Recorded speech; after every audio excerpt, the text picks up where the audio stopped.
Dad was always kind of a weird guy. Weird and strict. I always thought this was just because he was a single parent. But even that seemed to only barely cover his odd behavior. He expected the best of me, expected my chores to be done, expected the rules to be followed, and if I didn't, there was only one punishment that would do.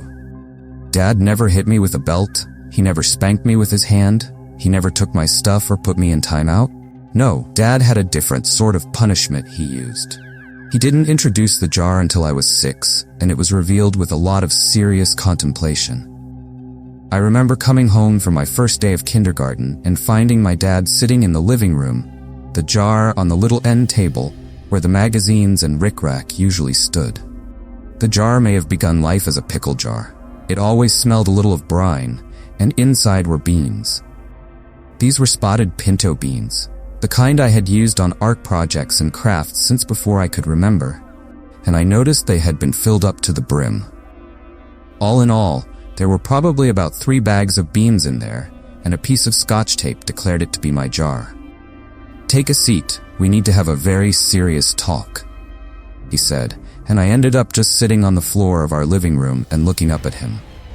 He looked very serious, more serious than I had ever seen him before, and that scared me a bit. Up until now, Dad had always been this goofy guy who played pirates and astronauts and Mario Kart with me, but now he looked like a judge ready to sentence me to death if I didn't have a pretty good defense for my crime. "You are 6 now, long past knowing right from wrong. In this family, it is customary to use the bean jar to punish children. Do you see this jar?" he asked like there was any way I could miss it.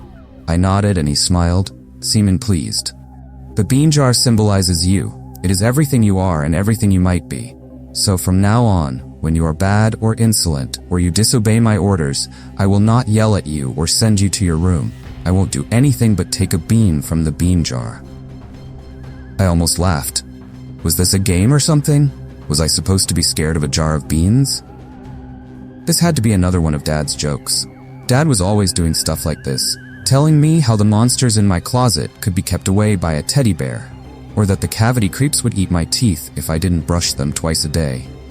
Dad was a goofball, he always had been, but I think it was his face that made me wonder if he was joking or not. Throughout the whole thing, he just sat there, deadly serious, and never averted his eyes from me. "You're a smart kid, just like I was, and I see now that you'll need an example. You may think this is just a regular jar, but you're wrong," he said, reaching in and picking up a bean. Dead wrong. He didn't even take it out. He just lifted a little, hovering it over the pile, but he didn't need to do anything else. Suddenly, miraculously, it felt like someone was touching my brain. It was the feeling of getting a sudden sadness, a sudden bit of anxiety, and I wanted him to drop that bean back in the jar. I needed to be whole, I needed all my beans, and he must have seen that on my face because he dropped it back in, and I trembled as I tried to make sense of what had just happened.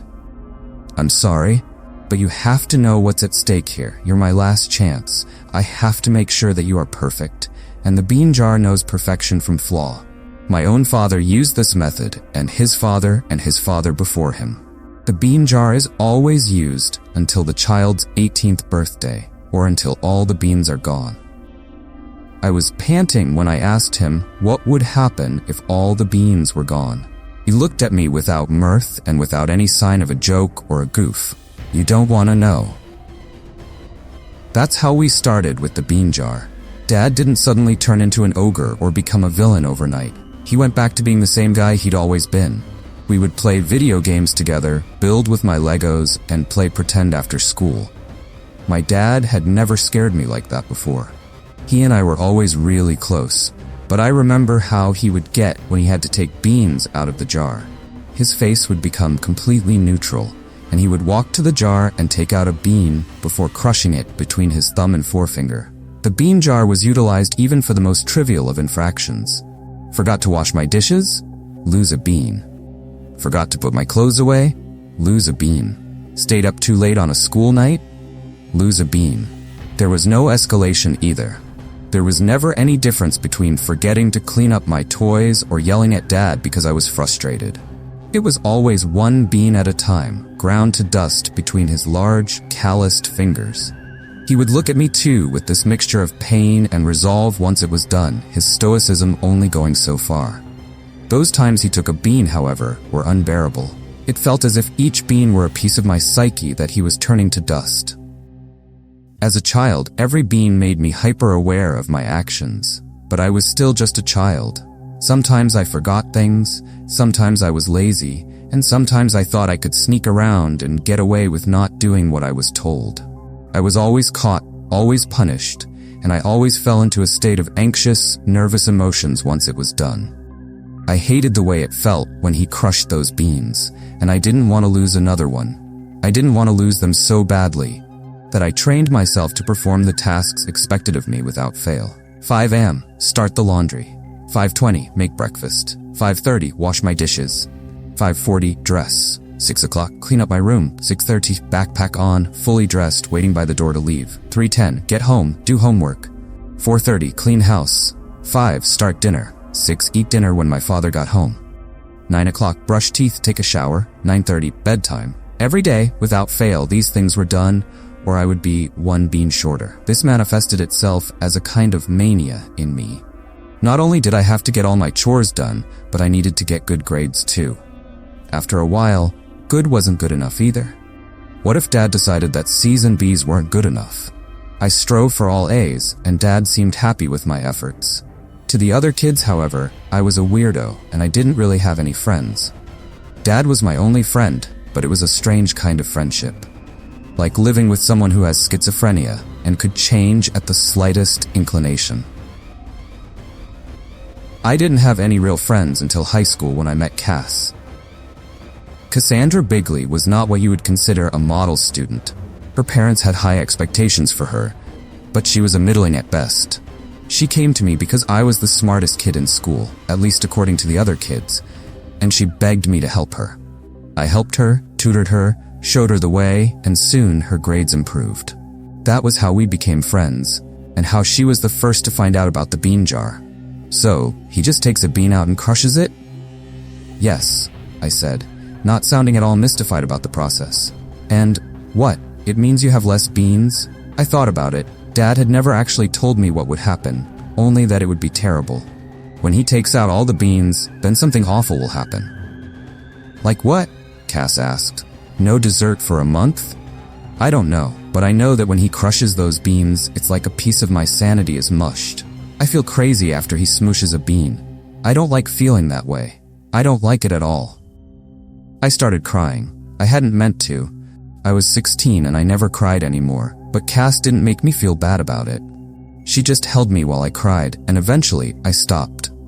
It had felt good to be held. Dad hugged me, but he never really comforted me. I didn't have a mom, someone whose job seemed to be comforting me.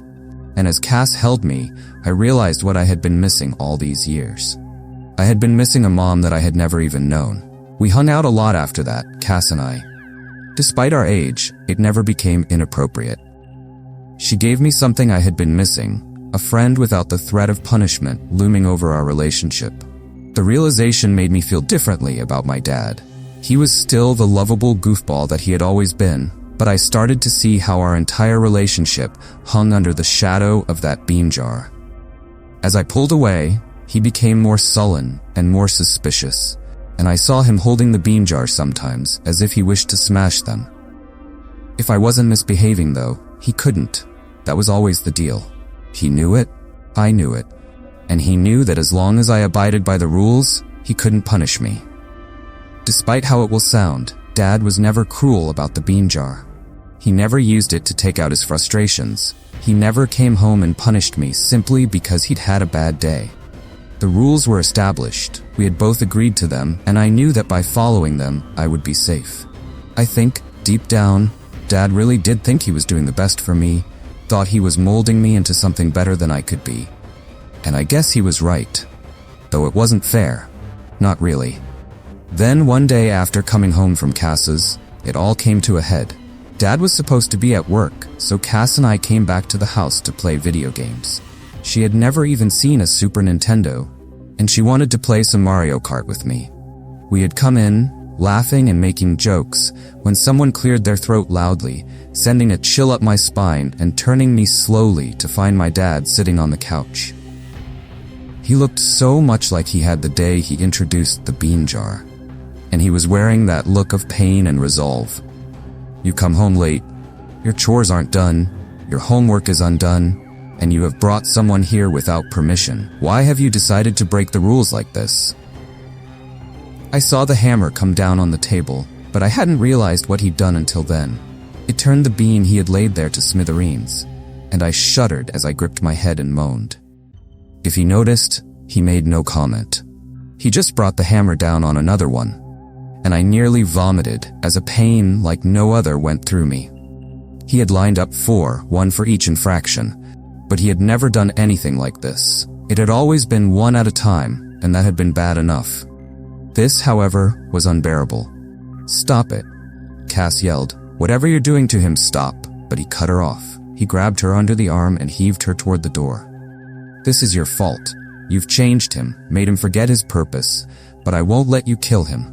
You aren't allowed in this house, never again, and I..." "Put her down," I growled, finding my feet, weaving only a little. "You will not touch her." My father looked at me, not believing what he was hearing. "Put her down now," I repeated, stepping up close and getting in his face. "You dare? You dare to challenge me? You're no different than the rest. I tried to raise you better, but it appears I was a fool. I'll smash every damn bean in that jar if I have to. When all the beans are gone, you'll cease to exist. I'll smash every damn bean in that jar, just to prove, just to prove." But he never finished. He let go of the hammer as he clutched at his chest, and it fell from his grip as he gasped and beat at his shirt front. His face had gone from red to purple, and before he hit the floor, it was nearly black. I just stood there for a moment, listening to Cass beat at the door and ask what was wrong. I couldn't answer. I just stood there, feeling like I was suffocating as the realization that my father was dead fell across me. That was 2 years ago. I've been living with Cass since then, her parents taking me in gladly. Cass and I are getting ready for college, and that's when I remembered the house. It's still there, still sitting on the same lot, and I decided that it might be good to sell it so I can pay tuition. There were things inside as well. I've been back there a few times to get things, and I knew my father's room was essentially untouched. The police hadn't bothered to search the place. Dad's death was no mystery after all, and they had decided he had died of a heart attack and saved me a lengthy interrogation. I started cleaning it out as summer began, selling what I could and donating what I couldn't. I found pictures of my dad and I, taken in better times, and far too soon I had cleaned out everything and was left with only my father's room. I paused at the door, almost feeling like a burglar when I thought of going in there, but finally decided this was my house now, and this room was as good as mine. The room was Spartan, a bed and a dresser and a closet, but it was what I found inside it that took me by surprise. 5 jars, each of them bearing a different name: Jacob, Mark, Sylvester, Katie, and James. They were empty, the lids gone, and the taped-on names made them look exactly like mine. What the hell was this? Who were these people? I didn't know any of them, and no one but Dad and I had ever lived in the house. It had always been the 2 of us, always just... No, that couldn't be true, because my mother had once lived with us. There in the back was a 6th jar, the glass broken but the tape intact. Maggie. "When the beans are gone," I heard Dad's voice echo in my head, "then you cease to exist." Had the names on those jars been real people? Had I lived with them and simply didn't remember them? How could you remember people who never existed? I sat there for a long time, trying to make sense of it all, and finally decided to write all this before it grew unclear. Apparently Dad wasn't as crazy as I might have thought, and maybe I should have been more respectful of the bean jar. It sits on the shelf in my dorm room now. I took it from the house before I sold it, and I guard it jealously. I don't know if it still works the same now that Dad is dead, but I'm not taking any chances. They thought they'd escaped, but once you step into a nightmare like this, you're never really free. If you enjoyed this story and want more, don't forget to subscribe and join us for the next chilling tale.